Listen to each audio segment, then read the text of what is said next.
Assalamualaikum warahmatullahi wabarakatuh. Terkait dengan pertanyaan saya yang hari ini ditangkap oleh satu orang, alhamdulillah. Jadi kenapa sih kita tuh ngotot untuk mencari lebih dari orang lain? Karena ukuran dunia seperti yang saya bilang di video saya sebelumnya, ukuran dunia ini adalah 3 hal. Maka dari 3 hal ini manusia berlomba-lomba untuk mencarinya. Pertama, harta, tahta, dan wanita. Jadi kalau ada manusia, sahabat-sahabatku, saudaraku, memiliki 3 hal ini, maka di mata manusia, sahabat saudaraku adalah manusia-manusia mulia, manusia-manusia sukses, dan manusia-manusia dihormati. Tapi kalau 3 hal ini, harta, tahta, tak punya 2 hal ini, maka sahabat saudaraku merasa hina, dihinakan orang, alias orang miskin. Dihina apa dia itu orang miskin. Jadi saudara merasa tak punya hak untuk bicara. Yang berhak itu adalah orang-orang yang memiliki 3 hal tersebut: harta, tahta, dan wanita. Sehingga timbullah bermacam-macam cara dilakukan oleh manusia untuk meraihnya. Banyak kita saksikan bagaimana cara manusia berbuat syirik untuk mencari kekayaan. Dengan cara mencari pesugihan, dengan cara melihara tuyul, dengan cara menyembah selain daripada Allah. Yang penting aku bisa kaya, yang penting aku punya kekuasaan. Dari 2 hal tersebut, harta, tahta, maka akan perempuan dengan sangat mudah didapat. Maka orang kaya, orang punya kedudukan, sangat mudah untuk melakukan perempuan-perempuan. Jadi ini saya mohon maaf ya, saya tidak menyinggung kepada siapapun dan tidak juga kepada siapapun. Ini adalah perenungan secara umum perjalanan hidup kita selaku manusia di atas bumi ini, buminya Allah. Karena Allah sudah bilang, kalau kau tak mengakui aku dan kau tidak mengakui Rasulku, cari bumi yang lain, jangan kau tinggal di bumiku. Nah, dari 3 tersebut itulah makanya manusia-manusia yang berlomba-lomba untuk mendapatkan 2 hal, harta dan tahta. Jadi manusia-manusia berlomba-lomba untuk mencari kekuasaan. Manusia berlomba-lomba untuk mencari harta supaya nak dihormati oleh manusia. Betul, betul. Itu untuk ukuran dunia. Kalau untuk akhirat, 3 hal tersebut tidak berlaku. Karena patokan akhirat bukan itu. Itu hanya patokan untuk ukuran dunia. Kemuliaan di mata manusia, bukan di mata Allah. Nah, jadi kita tuh merasa hina kalau kita fakir miskin papa, tinggal di pondok-pondok renjak dengan baju yang compang-camping, merasa hina. Itu wajar karena kita hidup di dalam nyata. Nyata kita lihat bagaimana orang-orang kaya itu hidupnya enak. Nyata kita lihat bagaimana orang-orang kaya, bagaimana orang-orang mempunyai kekuasaan, disambut orang, dihormati orang. Wajar, karena itu kita manusia. Kenapa saya bilang kemarin di video saya, jangan dulu kita bicara masalah akhirat. Kita bicarakan dulu masalah dunia. Karena dunia ini ladang kita untuk beramal. Akhirat itu adalah pembalasan dari perbuatan kita hidup di dunia. Makanya kita perbaiki itu adalah dunia ini dulu. Dengan berbaiknya kita dunia, kita menjadi orang-orang soleh, maka akhirat dengan mudah dengan sendirinya kita lalui. Maka kematian tidak akan pernah kita takuti. Maka saya katakan akhirat belakangan aja dulu. Maka dunia ini dulu kita harus, supaya kita hidup itu tenang, tidak membuat kerusuhan, tidak membuat kegaduhan. Kita saling bahu-membahu menciptakan kedamaian di negara kita. Bukan untuk saling kotok-kotokan, bukan untuk saling berkelahi, bukan untuk saling mencaci, tapi kita saling bahu membahu, saling hormat menghormati, saling sayang menyayangi, bukan untuk mencari selisih paham. Maka saya katakan akhirat belakangan dulu, kita harus urusan dunia ini dulu. Nah, dari 3 patokan tersebut, maka manusia berlomba-lomba untuk memilikinya.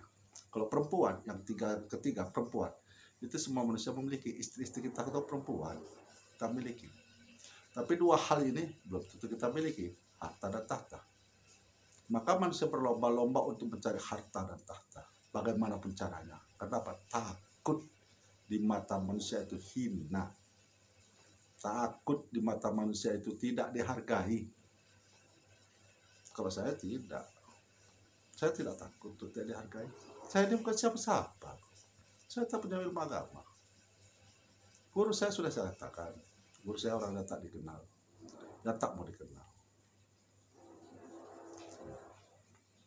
Nah, seperti saya gatal sebetulnya melihat dunia ini. Gatal lah badan saya melihatnya. Bagaimana seorang ciptaan makhluk Allah, dia mempermainkan agama Allah, mempermainkan ayat-ayatnya. Maka saya katakan, saya berani membuktikan. Nah, ini udah mulai menjurus ya. Dia ada menyangkut kepada akhirat. Jadi sebab ini menyangkut ke masyarakat, karena ini saya bukan siapa-siapa dan tidak memiliki ilmu apa-apa. Saya bukan tamatan dari manapun. Saya tidak mempunyai titel apapun. Saya hanya ciptaan Allah. Saya mohon izin kepada tokoh-tokoh agama, para guru-guru, para alim ulama, untuk mencoba menjelaskan bahwa saya bisa membuktikan bahwa neraka itu ada. Sesuai dalam Al-Quran dan hadis Nabi. Bukan yang saya karang-karang. Tidak. Tapi ini pemahaman. Nah, saya juga tak mengerti kenapa saya bisa paham. Saya tak mengerti. Jangan ditanya, kenapa kamu bisa paham? Saya tak mengerti. Kenapa saya bisa paham? Baiklah. Di dalam surah Al-Quran, di surah Al-Imran, Al-Baqarah, An-Nabiyah, itu menyatakan bahwa neraka itu adalah api yang bahannya dari manusia dan batu-batuan. Jadi substansinya, intinya adalah api. Di dunia itu ada api yang kita pakai sehari-hari. Sama toh, api akhirat sama api dunia. Sama. Tidak beda. Semua bernama api. Api ini bersifat apa? Membakar. Api neraka sifatnya apa? Membakar. Jadi ini kita Mirzani katanya berani masuk ke neraka. Maka saya sudah berniat kalau memang saya ini dia minta izin kepada aparat pemerintah, karena saya ingin berbuat zalim. Saya tak ingin berbuat zalim karena di agama saya dilarang saya berbuat zalim. Jadi kalau sudah menandatangani perjanjian di hadapan aparat, berarti dia sudah dengan rela hati, dengan ikhlas hati untuk membukti bahwa neraka itu ada. Maka saya siap. Akan saya kumpulkan kayu-kayu sebanyak-banyaknya, akan saya nyalakan. Api, neraka, api sama. Tapi beda api neraka sama api dunia dari tingkat kepanasannya. Api neraka udah pasti ribuan jutaan kali panasnya daripada api dunia. Itu udah pasti hukumnya. Karena itu bersifat siksa. Menyiksa orang-orang pendosa yang ingkar akan ayat-ayat Allah. Firman-firman Allah. Yang ingkar atas ajaran Nabi Muhammad SAW. Maka saya buktikan. Akan saya siapkan api yang sangat besar. Akan saya masukkan ke tubuh saya ke dalamnya. Kalau tak lari dia, potong di tiga saya.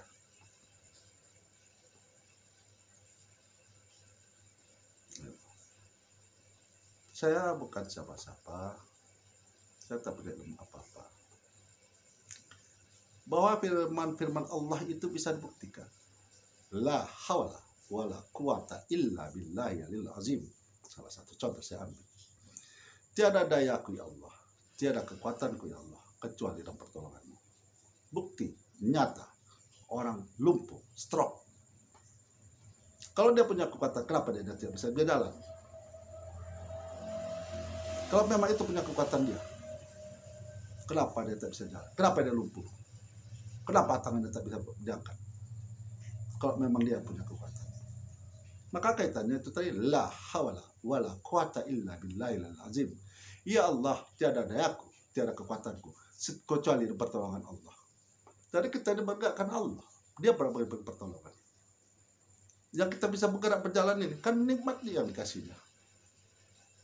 Nikmat yang diberinya. Coba kalau kaki kita ini dicabut kekuatan oleh Allah. Nikmat kaki ini dicabut. Lumpuh. Betapa susahnya hidup itu untuk berjalan. Nah tadinya kita berjalan kaki aja, kita berjalan kursi roda. Dan berjalan kita dengan kursi roda aja sudah nampak kita sudah terindah lagi. Dan tidak gagah lagi. Betapa nikmat Allah itu. Bukan berupa harta aja. Kesehatan, nikmat dari Allah.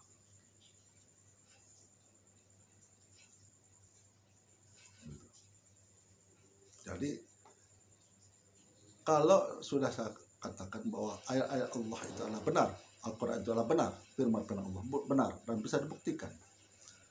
Karena kita tidak memahami, karena ilmu hikmah tidak ada pada diri kita. Sehingga api itu ya biasa-biasa aja, karena kecil api kok.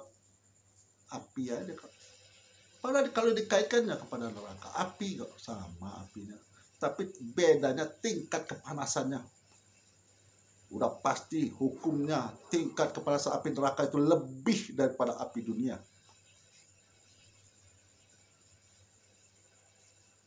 Ada orang sanggup, jangan dulu api neraka, kawan. Tidak usah dulu api neraka, kawan. Api dunia aja dulu lah kita bikin. Sama-sama apinya, tingkat kepanasan berbeda-beda. Dan kita pakai dulu api dunia yang api yang dirahmati Allah. Api yang dirahmati Allah. Itu dulu kita pakai untuk kita berjalan. Jangan dulu kita pakai api neraka. Karena api neraka itu tingkat, ada bedanya tingkat kepanasan aja. Kalau api neraka itu berjuta-juta kali panasnya dari api neraka, dari api dunia ini. Sehingga tidak bisa dipakai untuk manusia. Tidak bisa. Kalau api neraka itu satu titik aja hancur. Jika dikasih Allah api yang dirahmatinya, maka kita bisa pakai. Ada tangan kanan, ada tangan kiri. Ada wanita, ada perempuan. Ada wanita, ada laki-laki. Ada langit, ada bumi. Allah menciptakan segala sesuatu yang berpasang-pasangan. Ada hidup, ada mati. Ada dunia, ada akhirat. Allah menciptakan segala sesuatu itu yang berpasang-pasangan. Yang tidak berpasangan hanya Allah. Esa, satu. Dia tidak serupa oleh siapapun, makhluk apapun. Dia Esa, satu. Maka dia tidak menciptakan segala sesuatu serupa dengan dia. Tidak. Itu menunjukkan dia berbeda dari ciptaannya. Jadi begitulah kira-kira supaya jangan kita Bapak ini kok berani dia menyatakan seperti neraka.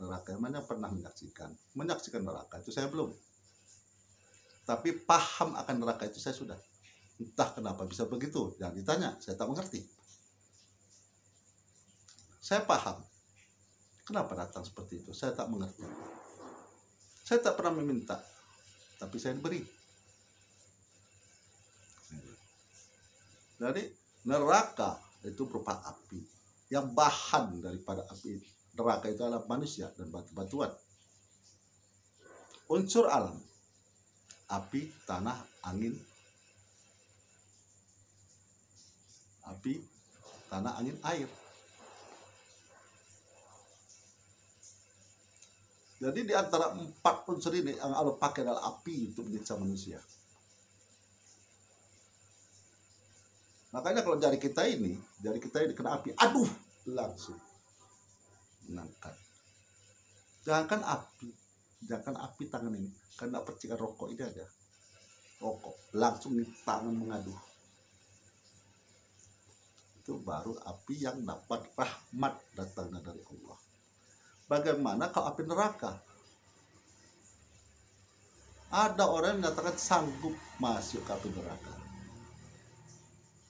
Tidak masalah toh, kita buktiin. Dia mau api neraka. Oke, api itu apa? Apa neraka itu api. Dunia ini ada api. Ada api. Sama apinya. Cuman beda tingkat kepanasan. Kita bikin api yang besar. Kita masukkan orang itu. Nah, masuk ke api ini. Sama-sama api. Tingkat kepanasannya aja berbeda. Kalau dia lari, berarti dia tak sanggup masuk neraka. Jadi hanya bunyi kicauan aja itu. Karena api itu bersifat membakar. Api neraka itu bersifat membakar. Sama toh. Cuma tingkat kepanasan aja yang berbeda. Nah, inilah dari saya selaku manusia yang tak berilmu, yang tak memiliki ilmu apapun, yang tak memiliki pengetahuan apapun. Saya hanya manusia ciptaan Allah. Titel ditanya, saya tidak punya titel. Saya hanya anak SMA, tamatan SMA. Jangan ditanya kenapa saya mengerti, karena saya sudah tak mengerti kenapa saya bisa paham. Jadi mohon maaf yang sebesar-besarnya kepada para penonton saya, para pendukung-pendukung saya, bahwa saya menjelaskan segala sesuatu itu bukan yang saya karang-karang. Tidak. Saya menjelaskan sesuatu itu bukan karena nafsuku. Tidak. Saya tidak punya nafsu untuk seperti itu. Saya hanya untuk meyakinkan bahwa kalam Allah, firman-firman Allah, ajaran Nabi Muhammad adalah benar, nyata senyata-nyatanya, bukan khayalan, bukan ramalan, nyata senyata-nyatanya. Hanya kita saja tidak memahami, karena itu adalah biasa dari kecil bagi kita melihat api, bahwa siksa itu ada. Contohnya siksa dunia juga ada kok, siksa dunia, hukuman dunia ada kok. Tentu ada juga hukuman akhirat. Ada hidup di dunia, ada juga hidup di akhirat. Nah, untuk lebih supaya saudara-saudaraku, karena saya ini kan bukan hafiz Al-Quran, saya ini bukan juga hafiz hadis, apa hadis, tidak. Nah, kalau kita masih ragu-ragu, kita tanyakan kepada tuan-tuan guru kita, kepada tokoh-tokoh agama kita, apakah yang saya katakan ini salah, ataukah yang saya katakan ini benar. Dan ini pun saya mohon kepada tokoh-tokoh agama, para guru-guru, andai kata yang saya sampaikan adalah salah, mohon dikoreksi. Karena saya hanyalah manusia biasa yang tidak punya ilmu, tidak mempunyai ilmu apa-apa. Yang mempunyai ilmu bagi saya adalah Allah, Tuhan yang menciptakanku. Dialah pemilik ilmu. Saya tidak mempunyai ilmu. Akhirul kalam, saya akhiri dengan Assalamualaikum warahmatullahi wabarakatuh.